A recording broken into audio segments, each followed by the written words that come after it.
from the lighter side of pest control. This is Tales from the Crawl Space with your hosts, Jack and Nick. Thanks for listening to Tales from the Crawl Space. The opinions about Jack in the following show are a weak attempt at hiding the deep romance and sexual connection between Brad and Nick. Jack will be back on episode 14. Enjoy the show. Hello and welcome to the Tales from the Crawl Space podcast. I am Nick, joined by Jack. Oh, wait, he's not here today. I actually have Brad Harvey, the grateful and fearless leader of the Pest Control Humor Depot, as our guest today. How you doing today, Brad? Doing real good, Nick. Thanks for having me on. How you been? I'm doing good. I'm doing better than Jack. I don't know if you heard, but Jack actually got into some wow potato chips, and he has been suffering from some anal leakage. He hit so much that he actually had to sell his home. They had to condemn it. So, oh, that's horrible. But Jack will be back. He's got some for that anal leakage. Oh yeah, I'm thinking less about Jack and more about the poor seabirds and stuff that are going to have all that oily residue on them now. Thanks to Jack. Yeah, yeah. Well, I mean, in the school bus too. Nobody was thinking that was going to happen, but I mean, it did, unfortunately. But anyways, so we have Brad on here, and guys, I was trying to kind of struggle to think of what this episode was going to be about, because originally about 2 weeks ago we were supposed to do the termite episode. We were all supposed to get drunk on there, and you and Jack did that episode, Brad, but I wasn't able to make it due to being a dumbass and forgetting about my girlfriend. Well, apparently, so you know that. Yeah, apparently Jack got a little too drunk because the podcast didn't record properly, so that's why nobody's heard it yet. But we'll do it soon. Maybe it's just going to be me and Jack, but I'll try to keep a little sober at the beginning so we can at least get it recorded. There you go. But yeah, this episode we'll get a couple of news stories we're going to read about. But actually, first I actually just want to ask about you, Brad. So how long have you been doing pest control for? Well, I started in 1992, in April of '92, actually. So it's been 29 years. I was a route technician for the long time at the Big Green Tea, and spent about 17 years there. About 5 years into it, I got promoted to service manager, and more or less stayed service manager until my departure in 2009, when I went to work for the Big Blue E, and worked there as started off as a specialist. Got promoted to associate district manager there, and worked there for a few years, and then ended up at where I'm at now, which is a great family-owned place. They've been around for about 62 years, and really enjoying my time there. I'm serving right now as branch manager for Central Indiana, and got a great bunch of guys working for me. That's good. So what got you into pest control in the first place? Well, it was actually out of necessity. I'd come from the restaurant business. I'd spent a lot of times working fast food, full service. I was a line cook. And then I fell in love, got married, and my wife was like, we're not having a family until you get out of the restaurant business. So I got out of the restaurant business and started off working at a dental lab, actually with her. She's been a dental technician for, going on 35, 40 years. And she got me a job there, and I worked there for a little while, decided it wasn't for me. And then got a call from my brother-in-law, half-brother, who was the service manager at Terminix, saying they needed people. Wasn't making a whole lot of money polishing crowns at the dental lab. And so I jumped on it, and I haven't looked back. I mean, that was 29 years ago. Do you see anything interesting in the dental industry? There's a ton right now. I mean, I see a ton of stuff now. I see it vicariously through my wife, of course. They're doing some really neat things, especially with 3D printing, and the technology that's come along. The advancement in dental technology has paralleled that. I mean, you can enter in some dimensions into a computer, and this machine will actually mill a perfect tooth out of it. Really? Yeah, and it's really interesting. They get you get all the measurements and everything in, and you get it just right. They're able to pop that thing in your head without any type of grinding on it to adjust it or anything like that. It's really neat. There's also been some work, a little more scientific work about as far as them actually growing teeth. Again, but that's a long way off. Mm-hmm. But yeah, it's been pretty interesting. So you lived vicariously seeing the dental industry grow, but how have you seen pest control change since 92? Since 92? Leaps and bounds. When I first started, we weren't using things like termite bait. We're using very little cockroach bait.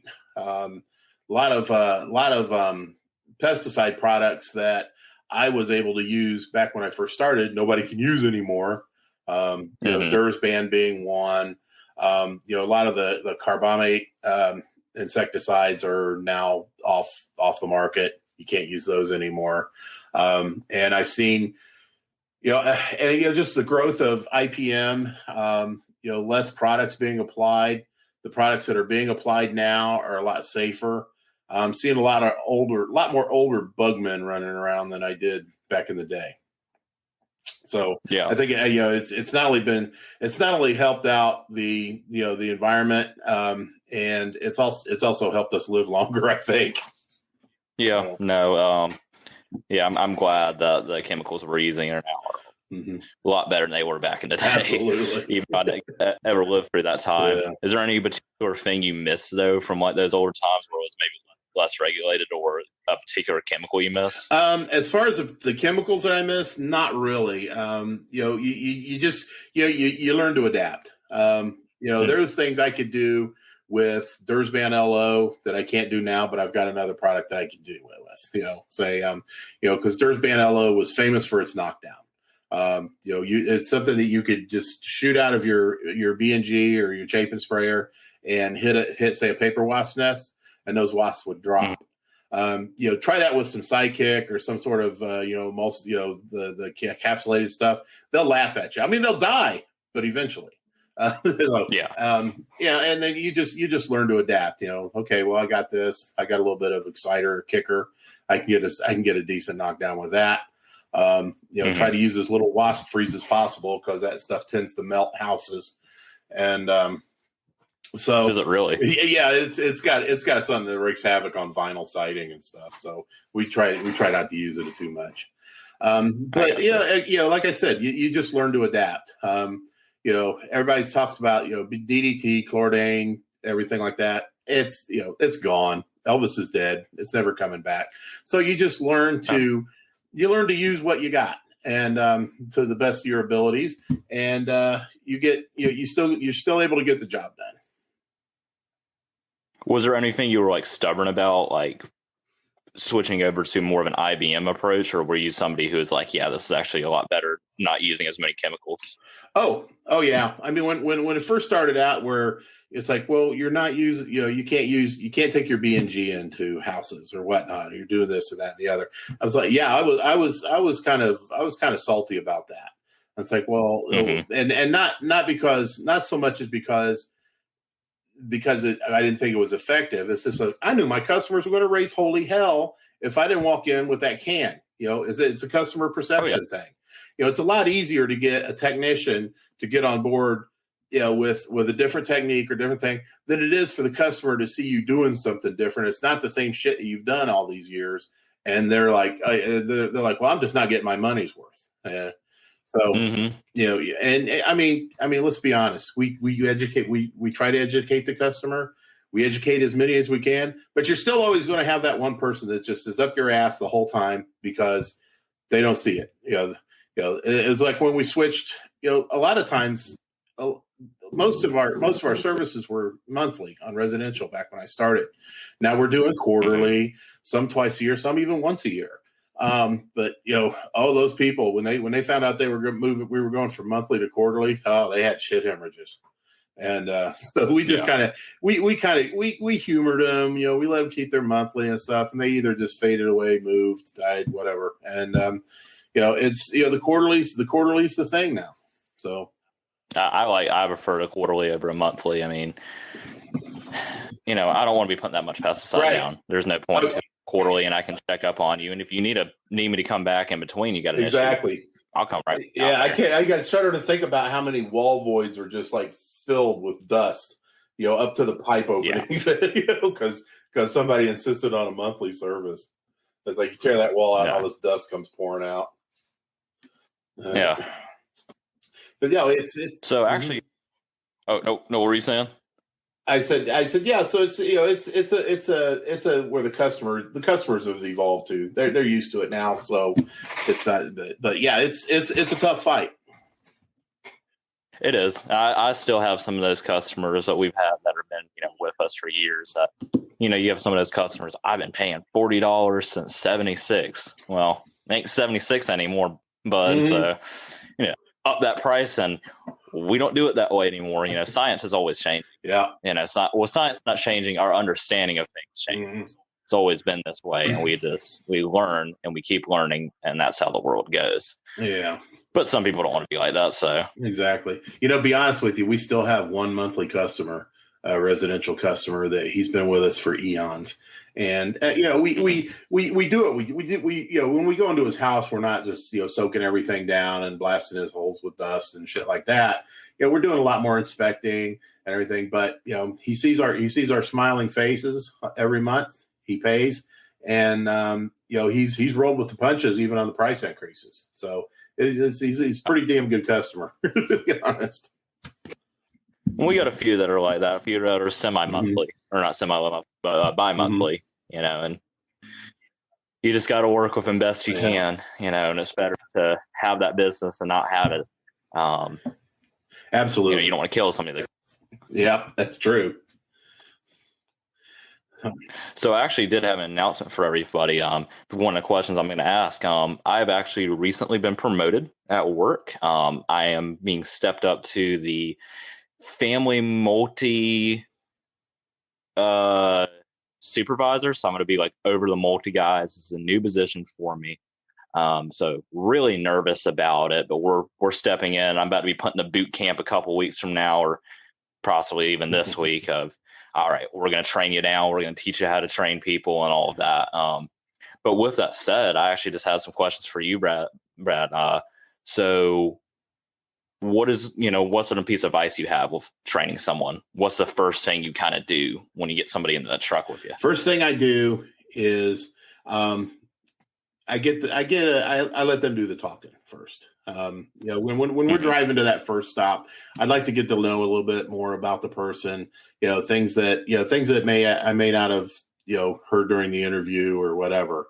It kind of sets the tone, kind of helps them out, let them get some a little bit more comfortable, and because they're usually, when somebody comes in on their first day, they're nervous. And a lot of that nervousness comes from the fact that you realize you're going to get a lot of information you don't know thrown at you on that first day. Are you going to remember it all and everything like that? So basically, the first few minutes when I'm in the truck with him and driving to the first stop, I kind of use that to get to know him, and I also tell him about myself as well. It just kind of get it on a more mellow tone. So, and it also let him know that today there are no stupid questions. Ask me anything you want, and I'll answer the best I can. If I don't have the answer, I'll find somebody who does. And you get out, you show them how to do the job.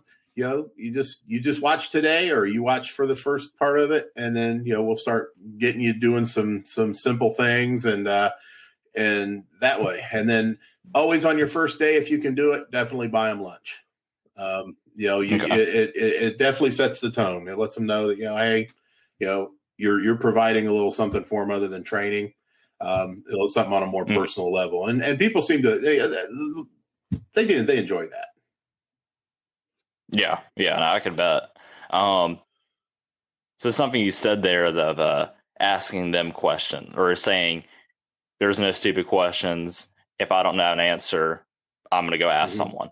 I think that's a really good thing to show that you've been in the industry for, I can't do my math right now, since 92. So about 30 years, right? Yeah. So with that, you're still learning every day, and I think that's a really good thing to show. Yeah. The sooner they realize that you're a person, and the better. And you're not just somebody that's going to just bark at them to do this, and hope they pick it up. You want them to be, you want to be just as engaged in the training as they are in learning it. And so it's really important. Another thing is, don't, kind of set the boundaries right off the bat, but not in a harsh way. It's like, just, basically let them know, let me do the talking today. And so they can kind of see how to interact with the customers, what to expect from particular customers. One of the things that's really important is to make sure that they realize that, we're not dealing with cookie cutter people out there. Every person is different. Every customer is different. So when they can watch you interact with that customer, and then they'll know when their turn comes to talk to that customer, how to approach it. Okay. So something I actually didn't ask you about was the interview process. What do you do in the interview process? What do you kind of look out for? And this is a comedy podcast, so I got to get some good stories of interviews that just went like shit, or that came in there that was just like, what the hell? Why are you here? Get out. Well, first off, do not come to the interview wearing fluorescent teal sweatpants. That's kind of a turnoff. They want to stand out. Exactly. When you go to an interview, you want your candidate to look sharp, have a haircut. You want him to have taken a shower, and you want him to use soap in that shower, and you just want him. You want to look for that person that looks like they want to work for you. And you're not, right now you get a lot of people, well, not now, but in previous years, you got a lot of people that are coming in and they're just doing the interview out of obligation to their unemployment or what have you. Those are pretty easy to spot. For one thing, 90% of the time they don't show up for the interview. You've got, I've had a guy come in, sit down, and I say, tell me about yourself. He goes, no, why don't you tell me about you? And I'm like, I asked first. So, he was very young. He was young. He was energetic. And he, I kind of hate to say this, but you do have those people that, that they're going to be wanting, their expectations are too high as far as advancement and things like that. You've got those people that, think that after 3 months they should be already up for promotion. But we all know that that's not the way the world works, but some people still think that. And then you've got the other words. If they give you one word answers in the interview, they're going to give your customers one word answers out in the field. And you do not need that. You want somebody that can be as detailed as possible when you ask them a question. Hopefully they're able to flesh it out. And a good idea as you're interviewing, unless you have, questions in a can, if you're working for a big corporation, I know a lot of them do, is to ask those questions that require more than one word to answer them properly. Then you'll get an idea about their communication skills as well.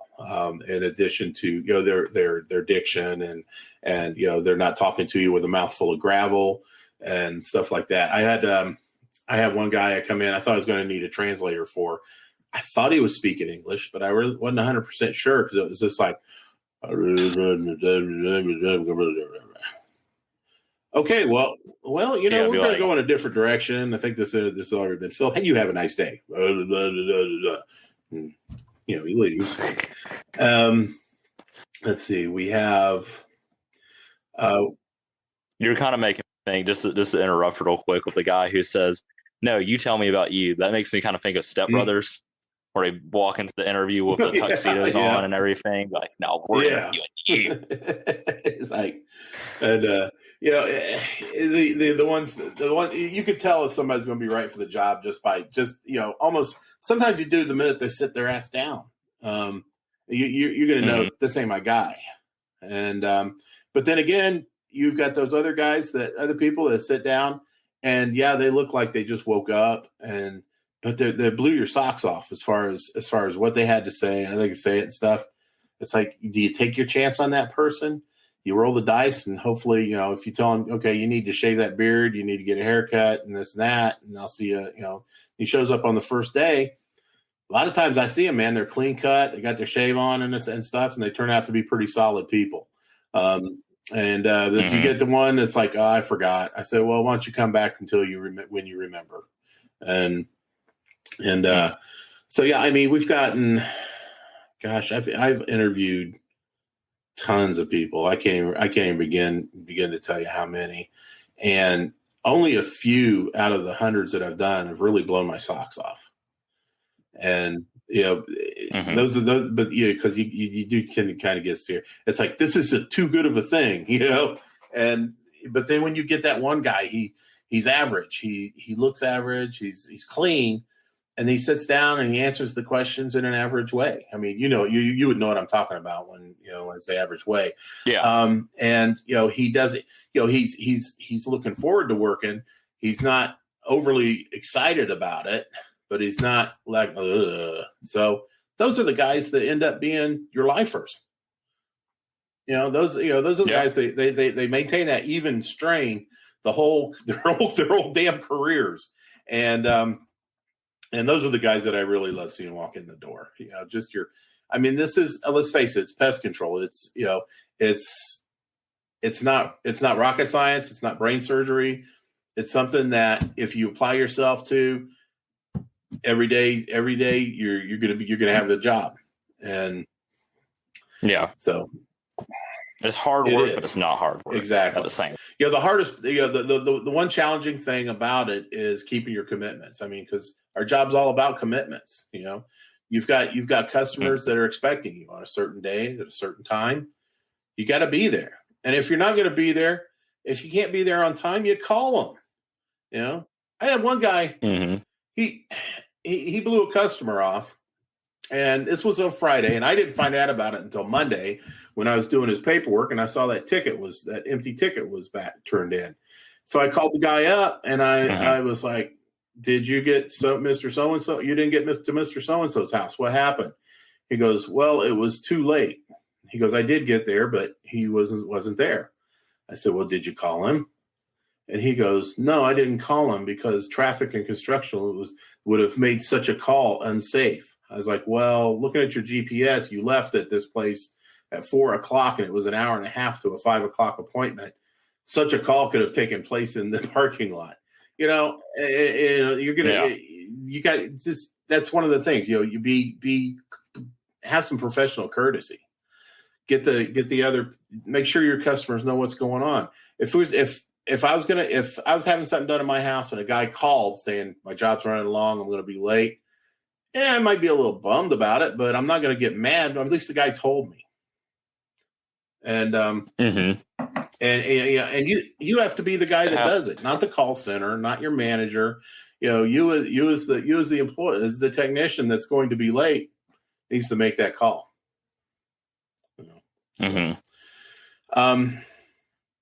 I didn't get off the topic, did I?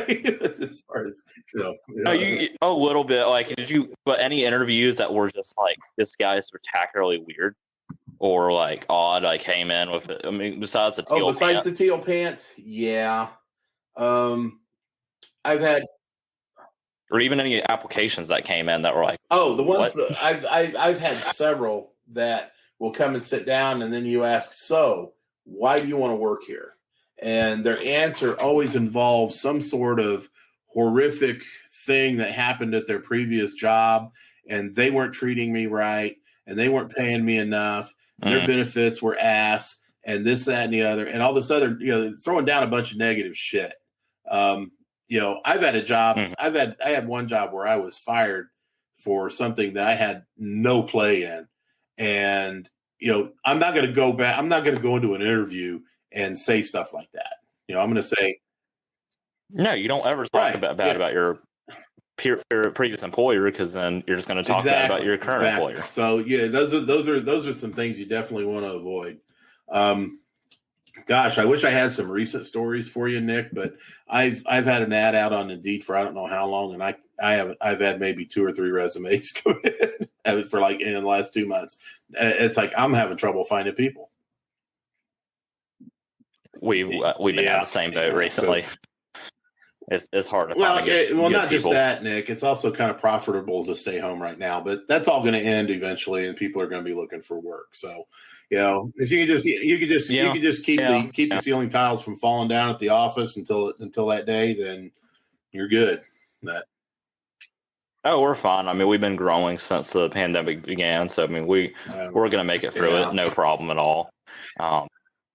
It's just trying to keep the dumbasses out, the people that don't want to work or don't know how to communicate and stuff like that. I was actually thinking about one. I came into the office and they're like, yeah, we had a guy put an application in, and we called him up, told him, we'd like to come in for an interview, but we're gonna have to do a background check first. And he's like, oh, I don't know if I want y'all to do that. And he's like, well, we got to do a background check. And he's like, well, you might find a few things on there. And we just found armed robbery, kidnapping, a few minor things on there. Yeah, it was just jaywalking. Yeah. So he didn't come in for an interview. I think we also had somebody apply who didn't have their driver's license. It's like, well, you know what? Are you just going to ride your bike to the stops, or? Yeah.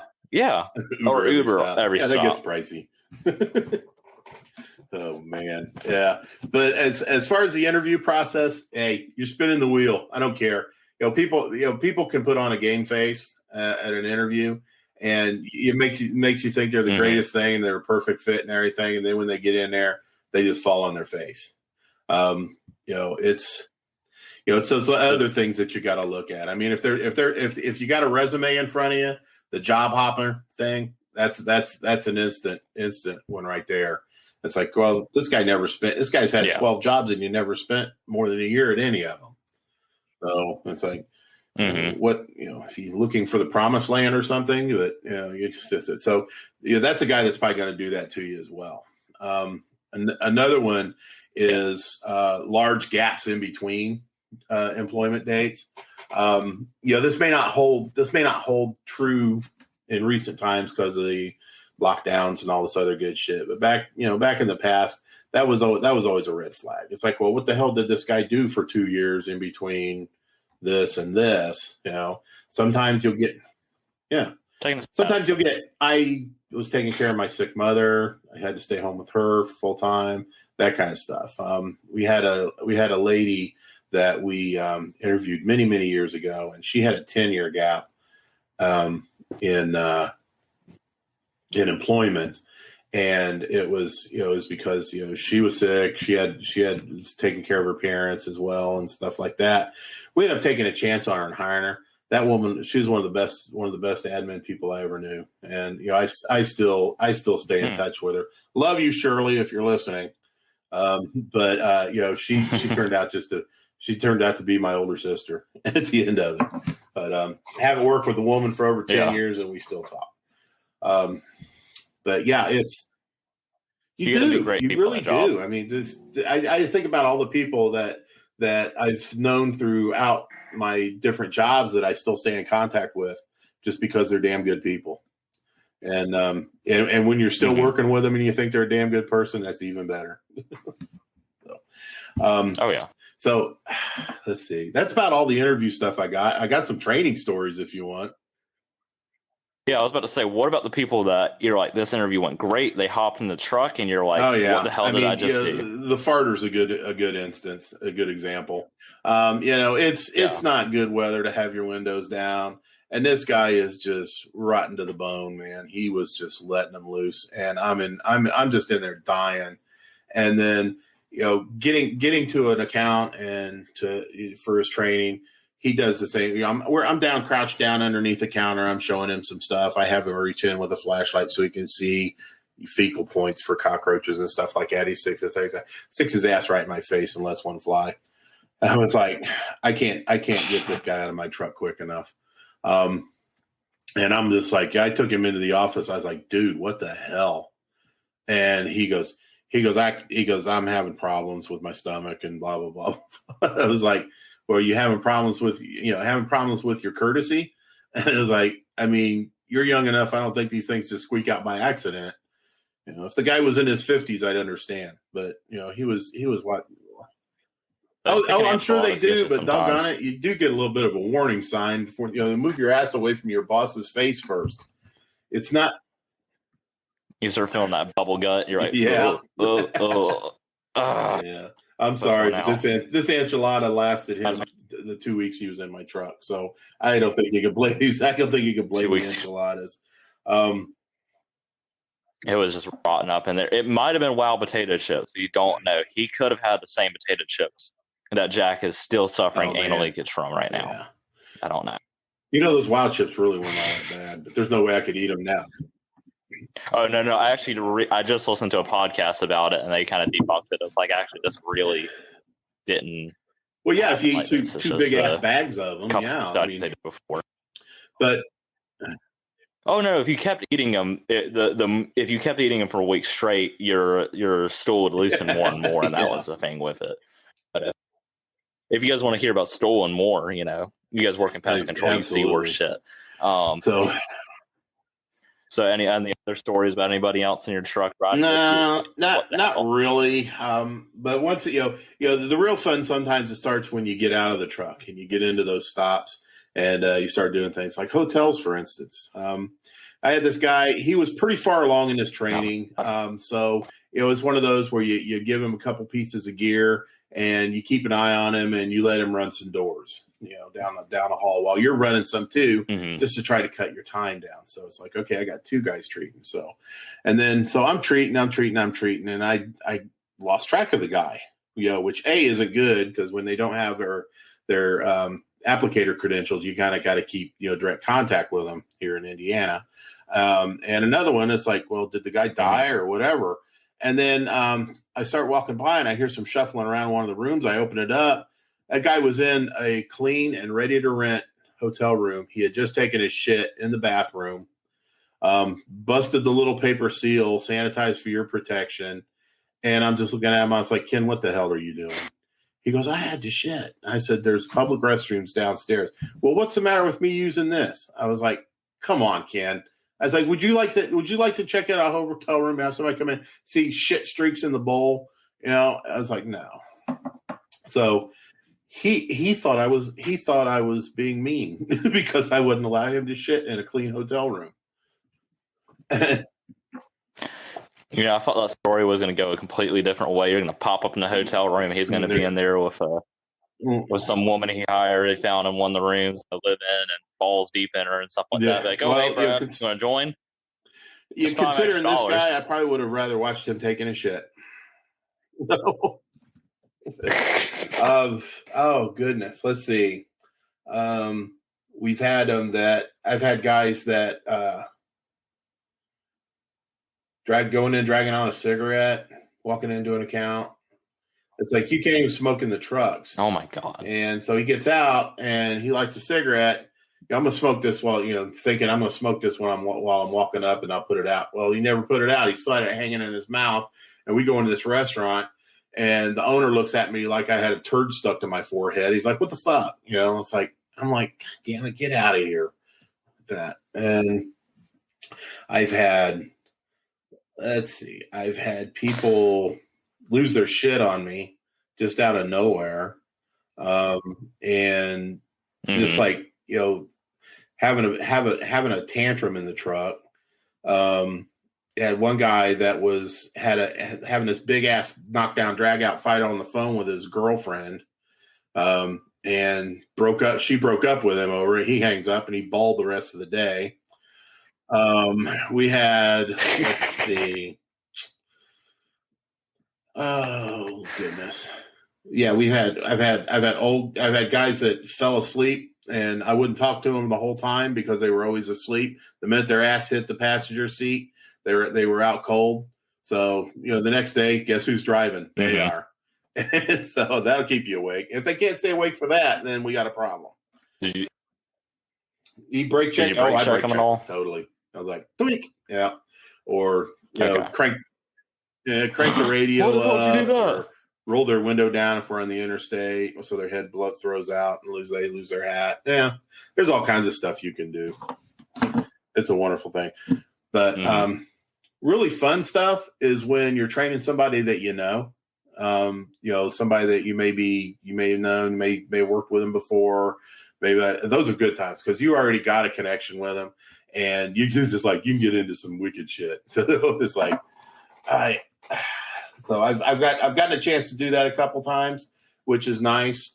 And as far as somebody may have experience or something training those, it's a toss up of whether that's a good or a bad thing. Because you've got, your company has ways of doing things, and they've got a bunch of preconceived notions about how things can be done, should be done, and sometimes they clash. But let's see. I want to think of something. The problem I've got, Nick, is I've been doing this for so long. I've got so many stories I can't decide which one to flow out at you. Well, let me throw one out at you real quick. So this is an update for all you listeners. Brad, do you listen to the show regularly? If you don't, I gotta hear your mating call every week. So okay, so yes. So if you remember about the old lady with the after titty parts on her who wanted to take a bite out of my sweet little ass, there's an update on her. So I had the guy who used to run my route is now running that route again. Older dude, new pest control. He left because his mom got very sick. He wanted to go up and take care of her. She's since passed away, so now he's back with us. But when he stepped in, we had just gotten a tablet. So when he stepped away, we had just gotten the tablet computers instead of writing tickets down like he was used to. And so he'd been riding with me. And so, I've been running this route for about 6 months. I'm just like shooting shit with them. This customer, we're just, talking about that customer we like, or that customer we hate, and everything. And I bring that story up to him and, talk about the trailer she lives behind, describe the house and everything. And he's like, oh, yeah, I know her. Yeah, I was in there one time. And this is how this guy talks. Yeah. So I was in there one time, and she was fucked up, man. She was fucked up on something, and she alluded to giving me a $2 blowjob. And I'm like, hey, fucking excuse me? Yeah, $2 blowjob. And I'm like, Brad, do you know what you get with a $2 blowjob? Very little, I think. Because I can tell you what you don't get. Yeah. You don't get lobster. You get crabs. And so he's back over there. I might stop over and get it. I don't know. $2 blowjob. Yeah. It falls off. Best blowjob I've ever had because it's like gum in my dick. Don't have a dick anymore. I mean, it's a toss. Exactly. Now you see it. Now you know. Oh my goodness. I can send you her address if you're ever down here. Yeah, you do that. Update. That'll go over well. Go over well with the wife. Yeah, I think my girlfriend would be wonderful if she can hear me from downstairs saying this stuff. She'd be like, "What the fuck is he saying?" I did have one technician that came in and was bragging about walking in on a couple, and it turned out to be a three-way once they invited him in. Yeah, that was his last day. Yeah. Holy shit! That's kind of not a good idea.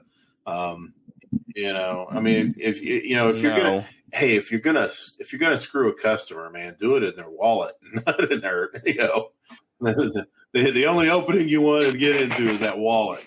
So yeah, like I can do some exclusionary work right there. I can plug that hole and plug that hole. Yeah. Not so that I can hole. Put some foam in your drain, but not in that one. So when does your new position begin? Yeah. We're still trying to get that figured out right now. So we had a guy, I'm not going to say much because he actually might be back with us, but who left a route.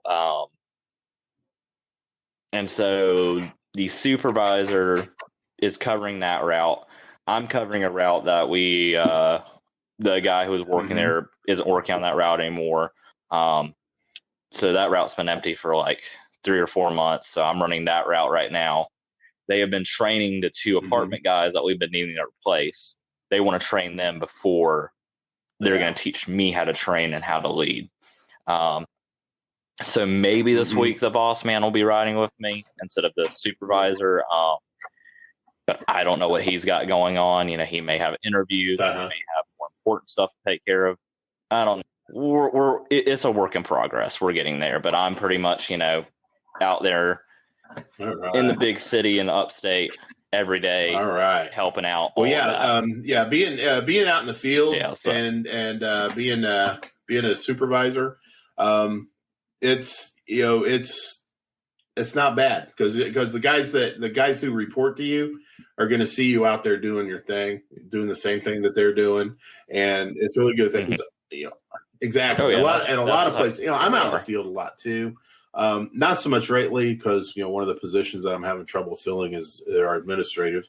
So I'm spending a lot of time in the office, but, you know, I still get out there and I put fires out. I'm going to be up on a lift tomorrow, getting some bird nests down off of a sign. You know, it's just all in a day's work. But, you know, if they can see that that you're not having them do anything that you're not going to do, that you wouldn't do yourself, you know, I think it goes a long way. But there still needs to be some boundaries set, you know, just that they make sure that they always understand that you are still their supervisor. You know, you can be friendly to them, but not their friend, and you know, be courteous and just remember that they're, you know, the reason, you know, part of that paycheck you get is with some of the work that they do, and you know, you should be able to keep a good rapport with them. But man, make sure if you go any farther than this, Nick, just make sure that you have those boundaries as far as your time as well. If you don't, you're going to have employees calling you at all hours of the day and the night, Sundays. You know, make sure that your people understand what a Monday question is. And a Monday question is one of those questions that you don't fucking text or call me to ask on Saturday or Sunday. You know, and you know, so it's like, you know, if that happens, it's like, yeah, that's a Monday question. But yeah, because it, you know, you want to help them out because they're, you know, they're your employees, but you know, you got to make sure that they respect your time, you know, and that you respect theirs as well. You know, you wouldn't think of calling them on the weekend for something, you know, asinine and picayune. So, you know, just make sure that you have the same expectations of them for your time. Cause it will eat you up if you don't, you know. Oh yeah, no. It's gonna be why are you calling me? It's you just have a store manager and he's like, is the store on fire right now? Then why are you calling? You know, not that extreme, but is someone dead? Are you violently ill? Did something get stolen? Did something happen to your work vehicle? If it's a weekend, right? Well, I'm off on the weekend. I don't work on the weekend. You're off too. Yeah, you got to keep it compartmentalized. I guess is the word. You know, but I mean, if they want to talk about something, you know, if they call you on the weekends, it's like, man, you know, I need your advice, just because they look up to you as somebody that can give advice. You know, by all means, you know, you take that. But yeah, no, I'll do that. I like the guys. I spent a few days with one of them. He's a good guy, and I've been trying to for the first couple of weeks. I'm gonna give him a call. Maybe like at the end of the week, you know, just how are things going, any issues. That way, if something's going on, it's just not going unnoticed. Making sure they have everything taken care of, and then, you know, kind of tape that off. But still occasionally checking on them, letting them know you need something, call me, but make sure it's important. If you're calling me, figure it out. But these guys they're smart. I mean, one of them has been selling like crazy. Even the boss man was like, yeah, no, don't worry about it. They're not going to buy it. He mentions it to the property manager, and they're like, oh yeah, $300 job knocking out a bunch of wasp nests.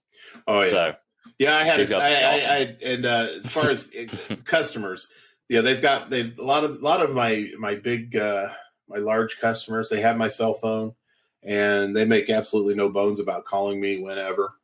And so, and it's like I'll look, and if I see a number I don't recognize, I know what's happening. It's like, hi, this is so and so with such and such, and my district manager gave me this number to call you. We saw a fly or whatever, and we need somebody to get out here. And it'd be like 5 o'clock on Saturday.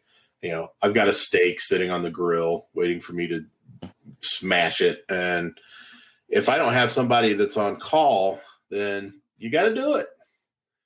And then you get out there, and then they're like, and I always go in my street clothes on the weekend. Because I'm usually filthy. I've been working in the yard or something. I've done something that really makes me stink, and I'm not going to spend the time getting a shower. I'm just going to, brush the dirt off and head out there. A lot of times they appreciate it, especially if it's like grocery stores, restaurants, something like that, because you just look like any other schmo instead of, coming in during their open hours wearing a uniform, driving a truck, and, I'm here to kill your bugs. So that's right. Bug man, please, please keep eating, folks. Yeah. Now about that rat. Everything is fine. If you see something move under your feet, stay calm. Still. All is well. See what I did. What I ended up doing is setting up a weekend rotation. So the guys that come out, if I get a call, I dispatch them out on the weekend. They take care of it. If it's an additional sale, I make sure that they get the commission on it. And headquarters even throws them a little spiff for the trouble. So I just hadn't been doing that for several months, just because we're out of season. Labor costs are a concern and stuff like that. Well, we're in season now, and so money's coming in. So guess what? Yeah. I'm out of the weekend business for a while. Yeah, no, we don't usually, we slow down during the winter time and everything, but I mean, we're picking up. I've been feeling it. I've been feeling it, Mr. Krabs. I've been coming home, and I'm like, I am fucking exhausted, and I know it's going to be busier. It's something. Once it hits, man, it hits, and it's a beautiful thing. Yeah. Oh yeah, that's good. I mean, the money gets better, and then it'll calm down. Yeah, before you know it, it's going to calm down. We'll be fine. All right. Well, I actually was going to go ahead and read a news story for us real quick. You actually might have seen the video. It was posted in the Pest Control Humor Depot. I don't know if the Bobcat. Yeah. So this is pest related. I'm going to say it's pest related because it is wildlife, and I also just thought it was really fucking funny. So it was in Burglaw, North Carolina, and if I butchered that, fuck you, North Carolina. Last Friday, we're the better of the Carolinas down here. Okay, we got Charleston. What y'all got? Raleigh, Asheville. I'm Indiana. We have Kentucky. So yeah, fucking Charlotte. Fuck. Ugh. I mean, yeah. I've actually never been out that way before, so I have no idea what it's like. Yeah. All right. So last Friday, April 9th, was quite the morning for a couple in Pender County. Home security footage shows Christy and Happy Wade walking to their SUV at their home in Creekside subdivision in Burglaw. It was an early morning. The two were taking their senior cat, Carolina Faith, to the veterinarian. What type of white fucking person name is that? Happy offers a quick "good morning" to a neighbor jogging by comments, "Really need to wash my car." If you guys watched the video, that's what he kind of sounds like. Second later, a wild bobcat can be seen running across the street, growling and attacking his wife from behind. She screams, "Oh my God!" and tells Happy to run away. As I came out of my garage, I heard a growl behind or besides one of our cars, and I knew it was a cat because I know what a cat sounds like, says Christy. You have a cat, Christy. I would assume you know what but it sounded like a very angry cat. So in the video, I back out to see what it was, and I'm face to face with about a cat from around the corner of the car. The bobcat is seen crawling up Chrissy's back. She received a number of puncture wounds and scratches and was bitten several times. Happy grabs hold of the bobcat, carries it away into his front lawn. I just remember seeing his face, and I was trying to bite her right on the side of her neck. So I shoved my arm in, and that's how I ended up like this above his head. He could be heard shouting, "Oh my God, it's a bobcat! Oh my God!" before throwing it across the wild animal across several feet. And if you've seen, I'm very hungry right now. That's why I sound drunk. I've not been drinking anything. I ate brunch this morning, and that's all I've had. And he takes this fucking bobcat and fucking just throws it like a rag doll. Like he just picked up a toddler and just, fucking just chuck the fucking thing. No, I don't know why I said a toddler. I think we've all had that in as toddler that you just like a dwarf in the Irish bar. It's like at one of the bars from where I'm from in Leagoff, South Carolina. I'll just say where I'm from. They had midget wrestling one time, and they had like midgets hitting each other with folding chairs. And I imagine that's what it would be like if you just picked one of them up and just tossed them. I know midget's not the politically correct term. I'm sorry.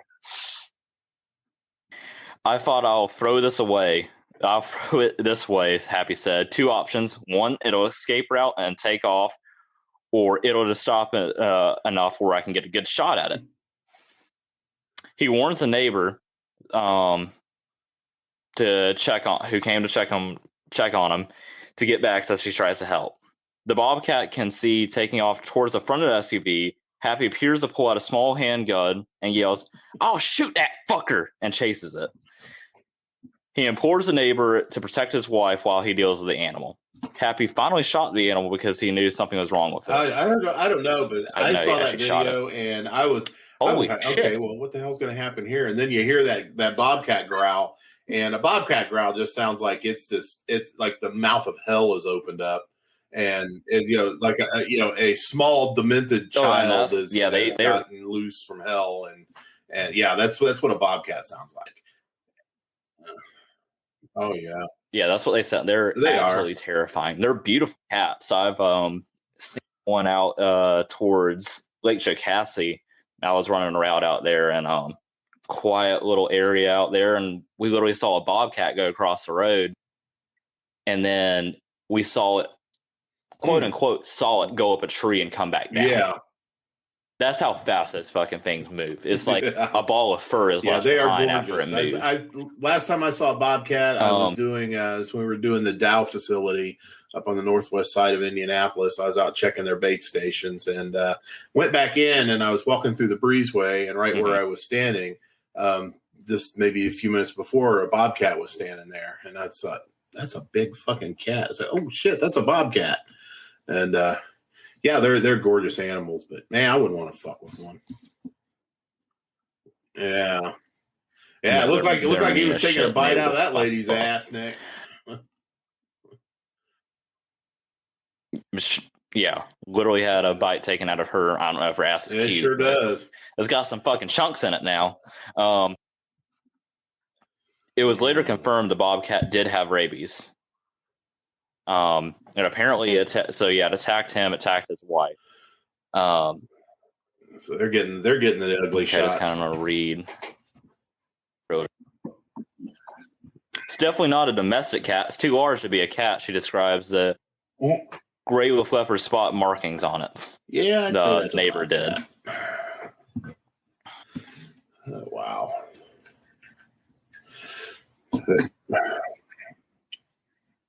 So the bobcat hit under the tire of the vehicle. The bobcat was eventually killed by law enforcement, and its body was sent to a state lab in Raleigh. Nice. We got a guy out there. Wow. That is... neither did I. That's news. Man, but just imagine, coming out of your house, not thinking anything, and the next thing you know, you got a bobcat clawing at your ass. I mean... Who thinks that's going to happen? Oh yeah, definitely. Me now. So Yeah, I'm more worried about coyotes out here. That was one of my big concerns because I had a small dog. She passed away a little over a month ago, but we had, I was always concerned at night. I'd go let her out, and that dog was deaf as anything, but for some reason she could hear the word coyote, and it's like she'll be like moseying out and trying to decide where she's going to piss. I was like, "You want the coyotes to get you?" Man, she'd squat right down and just piss on the spot. Doesn't matter where she was. And so we tried not to say coyote when she was in the house. Get her to keep her from shitting. Hell yeah. I piss myself too if you said that. Oh, fuck. Because they're hungry enough. They'll come. They usually won't come after us, but if they're hungry enough, they fucking will. No. We actually had a neighbor a couple years ago. My dad was taking me to school, and there was a dead dog laying on the road. I didn't realize what it was at first. And a police officer was out there, one of the cops that live in our neighborhood. He's like, yeah, my wife said she hit a German Shepherd, and I came out there, and I'm like, honey, that's a coyote. And he had actually a service weapon on it to hunt it down. I've seen a couple of coyotes like rummaging around the curbs and stuff at night when I worked a lot of nights, and I've seen coyote. I live in a suburban area. It hadn't been wild since like the late 70s or whatever, and you still see a couple things out here, but I've seen deer walking through the backyard. Odd birds. We got hawks out the wazoo here, and they like to come and grab baby ducks and stuff. So it's a little bad. They'd be majestic bastards, is what they are. Awful. Yeah. Oh, they're awesome.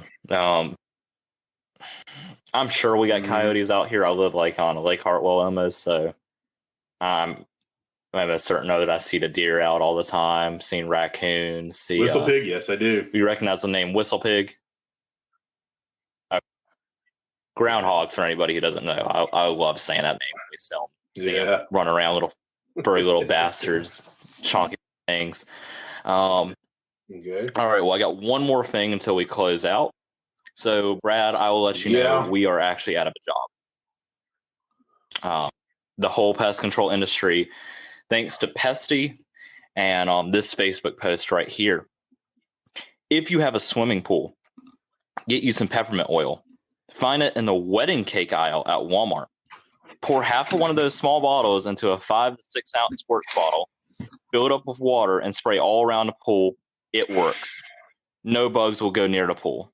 Also spray around open windows. A fly won't even land on it. Also spray on your legs. No bug bites in the evening. We had a good run, Nick. We're out of job. No, it's. We did.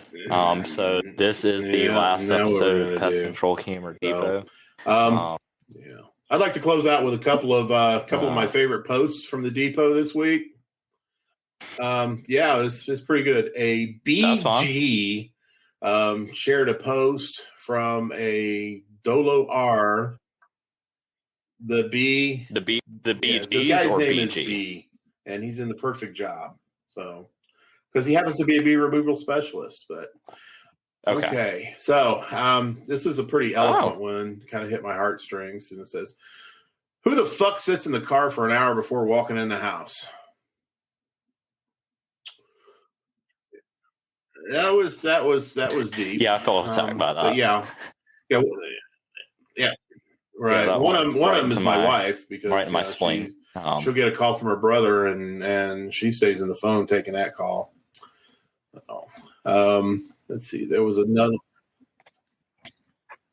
I won't do it for an hour, but I do stop sometimes, and I just have to decompress. Yeah, and the ones that you'll sit there in your truck, or I'll be on the phone with my boss or something when I pull up to an account or to a home or something, and they will walk out to my truck and stand there at the window while I'm trying to get off the phone with my boss.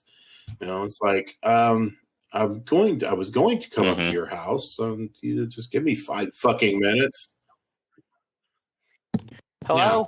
Hello? Are you coming up here? Yeah. Hello? I got bugs in the house. I got bugs. You need to spray them. A Robert J. the Third pipes in with Y'all ever been caught pissing at a customer's house? Just happened to me for the first time. Whoops. Sometimes you got to start spraying and realize you got to go. You got to go.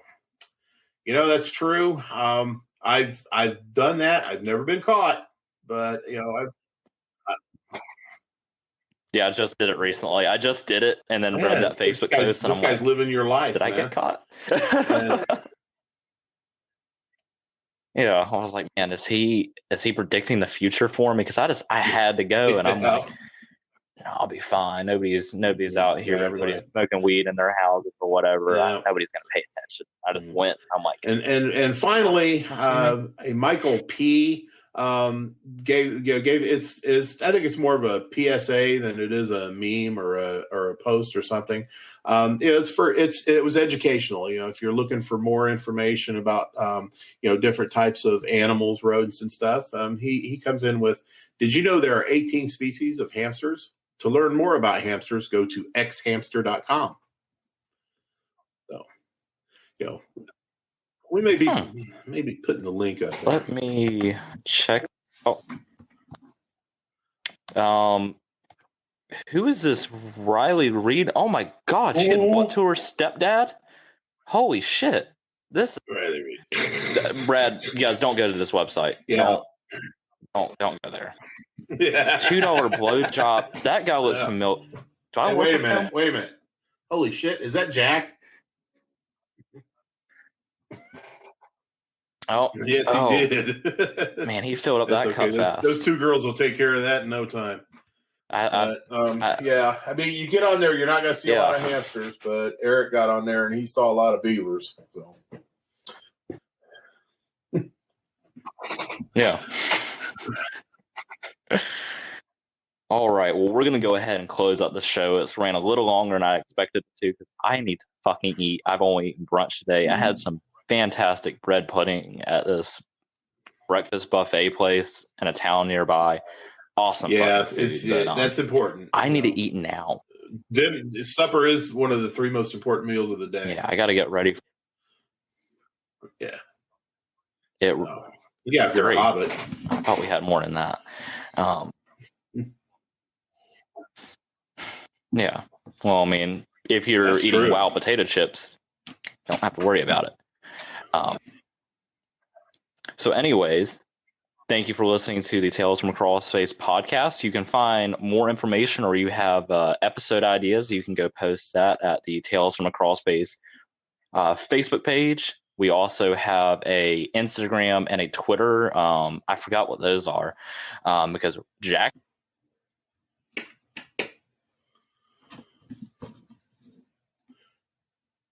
Lost you, Nick.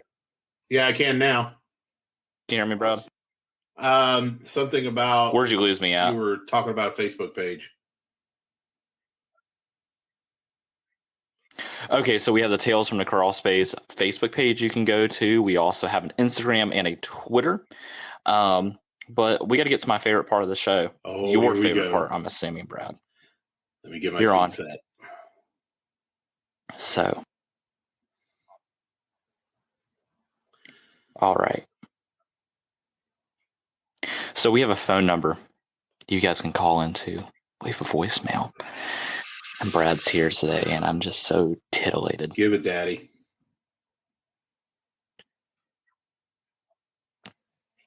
You can call the number 864-810-1216. And I want you to do that, Brad. I want you to do many things to me. Does anyone have a towel or a moist towelette? I'm moist enough right now. I don't need to. I need maybe some baby powder. I don't know. I need maybe some cat litter to soak this all up. All right, Brad. Well, thank you for joining us in this episode. Sorry, everybody. This was a little different of an episode. Jack should be back. I just Amazon ordered him a anal plug. It does have a diamond on it, so through his ass hairs, it may shine bright like a diamond. So yeah, everybody, thank you for listening. Next week's podcast, I don't know what it's going to be about. It may be time to do the pest control and media episode, even though I keep putting that off. So I think we're actually going to do that. We're going to probably split that up into a couple parts, or do some stuff in this episode and then some stuff into another episode. Have a couple ideas. King of the Hill, Teenage Mutant Ninja Turtles are maybe involved in it. Find out next week. My pleasure. Thanks for having Brad, me, Nick. Appreciate Harvey, it. for joining us. And make sure you guys go visit the Pest Control Humor Depot. The greatest memes on Facebook, voted by who was it again? Sure. Who was that celebrity? Were they actually a celebrity? Oh, fuck. Was it actually a celebrity? I think it was. Former. I think he was a vice president. He ran for president. Al Gore. He invented the internet, so he knows what he's talking about. He invented the internet, and he said this is the best thing on the internet. So yeah. Anyways, thank you guys for joining us. Have a great week, and please. Thanks for listening to Tales from the Crawl Space podcast. You can find us on just about every single podcast outlet there is online. So be sure to subscribe, and we'll have a new episode next week. Don't forget, you can find us on Instagram at TFTC Podcast, on Twitter at Crawl Space Tales, and you can also find us on Facebook at the Pest Control Humor Depot. See you next week.